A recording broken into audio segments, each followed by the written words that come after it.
All right, let's do some Mathity-Math. Says here, Willie the Walrus shucks 27 oysters every hour that he scours the seabed. How many hours of seabed scouring will it take for Willie the Walrus to shuck 729 oysters? First things first, as always, I made a typo, because that's how you know it's really me. There we go. Will it take for Willie the Walrus to shuck 729 oysters? All right, so let's do this. It says, write an equation that mathematically describes this story. Okay, well, we can do this. We can tell the story.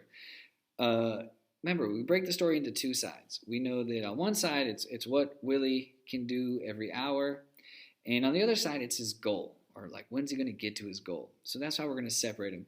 And what we want is to really think about this conceptually. We want what we can do to become our goals, right?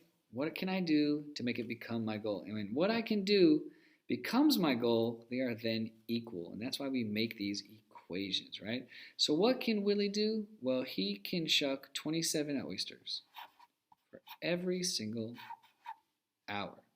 That's what he can do. And we want what he can do to be equal to his goal. What is his goal? 729 oysters. And before I go any further, I do think it's important to encourage you guys to remember this, right? This is life. What we can do, we want that to be equal to our goals, or maybe even greater than, right? But we want to use our gifts or use what we can do to reach our dreams and make stuff happen. So I encourage you guys, when you always say, well, when am I going to use this math in real life? Maybe not this exact math, but the ideas can transfer, right? The ideas can transfer of using our skills and our dreams to become our reality. And I think that's an important lesson. So, use this opportunity to remember that. Okay, so this is it. This is our equation. You should be proud of this answer. Let's put a frame on it. There you go. And now, because we did such good work, we just need to go solve this. And we really set ourselves up for success here.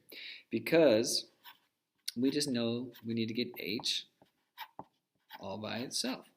And right now, h is being multiplied by 27. So we just need to do the opposite of multiplying by 27, which is just divide by 27. There we go. This would cancel, and you're going to get h is, and let's see here, 729. Ooh, let me clear out my old work. 729 divided by 27. It's going to give me 27. How about that? A very symmetrical answer. Okay, so 27 hours of work for 27 oysters per hour, we would get 729. And that is our final answer. Okay.